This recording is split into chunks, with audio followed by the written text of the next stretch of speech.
Hello everyone, welcome back to my channel. My name is Paola and this is a brand new video in the Video Everyday April series. Today I'm going to do the Unpopular Opinions book tag because it is, or it would be, I guess, Tag Tuesday. Tags are not very much a thing on BookTube anymore, but I miss them and I really want to do this one. This tag was originally created by Kashan over at the Book Archer, so I will leave a link in the description below to the original video. And one thing really quickly before we get started, I have a Patreon where if you join, you will get early access to all of my content as well as an exclusive newsletter. There's 3 tiers, $2, $5, and $10. They all get the same benefits. It's just a matter of how much you want to contribute to the channel. I would very much appreciate it if you could support me over there. That's all. Let's move on. Question number 1 is, what is a book or series that you didn't like? Unfortunately for me, that was Daisy Jones and the Six by Taylor Jenkins Reid. I don't know what it is about this book that a lot of people rave about, and I don't know, I guess it's just a case of the girls who get it, and the girls who don't, and I just don't get it. It's just not for me. Question number 2 is a popular book that everyone else seems to hate, but you love. I don't think this is a book everyone else hates or that a lot of people hate. I do think a lot of people are very, very unfair in their reading of this book, in their interpretation of the writing style, the way that things develop, and that is Juniper and Thorn by Ava Reed. I don't know what it was that made people think this was like romantasy or something. This has a romantic subplot, which I love. It's my favorite Ava Reed pairing of all time, but this is a gothic horror adult novel, and it's about Marlene Shen, who is one of the last 3 witches in the now industrialized town. And so her father exploits her and her sisters for money. So in a gothic setting, you can assume what that means and what happens when a father exploits his daughters. And every time I think about the criticism that this book gets, I get so irrationally angry, or perhaps I am completely fair in getting so angry because people are just misunderstanding the book, very purposefully so, in my opinion. Some people complained about the sex scenes, even though there's just 2. Some people complained that it was too graphic, even though this is a gothic horror adult novel. So I don't know what people were expecting with this book, but I adore it to pieces. I love that it's about survivorship and love and hope. And it's about strength in a different way than I think people usually expect from a female main character. Question number 3. What is a love triangle where the main character ended up with the person you did not want them to end up with? Warn people for spoilers, or an OTP that you don't like. Okay, this is probably my hottest take. Thankfully, it's been a long time, so hopefully the discourse has died down. But most recently, Belly ended up with Conrad, and I just don't think he deserves her. I don't think that he has any claim over her just because he dated her first or whatever. And I really, really hate that they made Belly chase after him in season 3. Holy shit, I hate all of it. Every single part of how they ended up endgame pissed me off. It was so bad.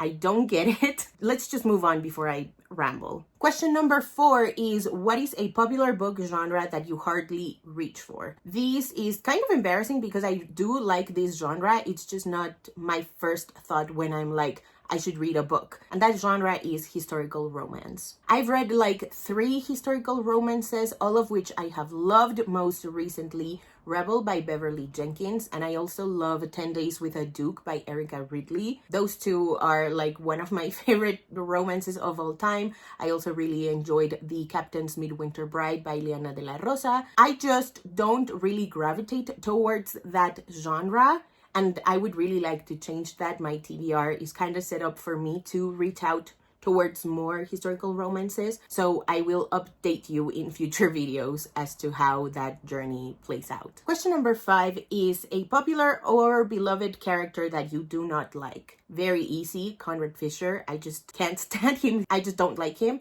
And also Billy from Daisy Jones and the Six, trash. He's so trash. I don't understand what Daisy and Camilla see in him. And I really hated what the show did to that dynamic. I feel like the book was much better in treating this as a non-love triangle, but more so a messy, kind of layered relationship between 2 artists and his wife.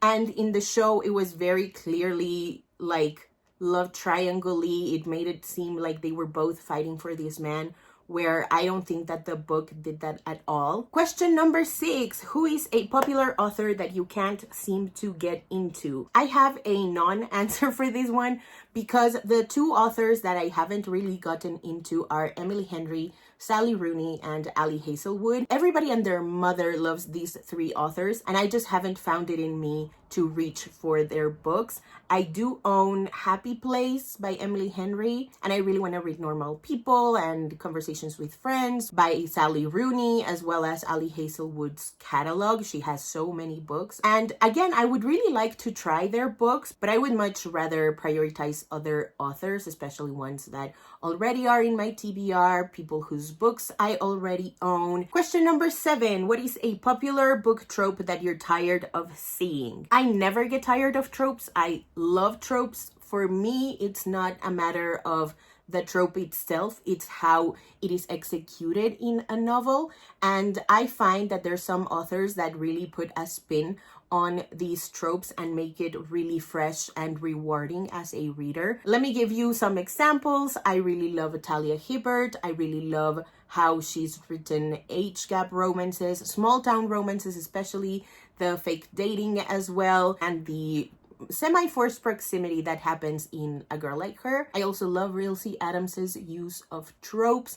Again, it's not about the trope for me, it's about how it's executed, and these 2 authors do these tropes perfectly. Question number 8. What is a popular series that you have no interest in reading? I have the book right here. This is a kind of like commemorative spot. I hope I'm pronouncing that word right.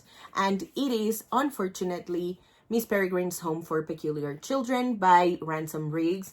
I read this book. I don't even think I actually finished it. I probably got like 80% of the way through, and then I decided that it was just not for me. I tried reading the graphic novel of it. It also wasn't grabbing me. I just really love the cover and the photos. I mean, the way that this book was formatted, styled, means everything to me. I really wish they did this for other books. Yeah, I really wanted to love these books, but they were just not grabbing my attention, unfortunately. And finally, question number 9 is, the saying goes, the book is always better than the movie, but what movie or TV show adaptation do you prefer to the book? I want to say that it's maybe To All the Boys I've Loved Before. I don't know, because I do love Book Peter more than I love him in the movies, but I think that the way the plot was driven and paced out works better in movies 1 and 3.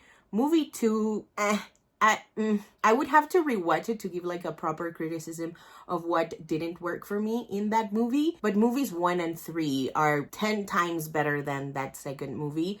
I really could not believe what they did to Jordan Fisher in that. The choices were made. You know, as Tatiana says, we all make choices, and that was a choice. I also recently rewatched Vampire Academy, the movie, and it was so fun. I know that it was technically a bad adaptation. I don't quite remember what goes on in the books, but I really enjoyed myself watching this movie. I thought it was so, like, campy, and I feel like everybody knew what the movie was going to be, and they just played it perfectly. Again, I don't think it's a technically good adaptation, but it was a very entertaining movie. And so if you can't be bothered to read the 6-book series, you should definitely watch Zoe Deutsch's incredible interpretation of Rose. I also really love the girl who plays Lisa. I really enjoyed this movie. And finally, I want to talk about The Perks of Being a Wallflower. I don't necessarily think the movie is better than the book, but I think the adaptation lived up to my expectations, and it lived up to a bunch of people's expectations as well. Alrighty, that is it for today's video. Thank you guys so much for watching. If you haven't already and you'd like to, go ahead and hit subscribe, and I'll see you in the next one. Bye!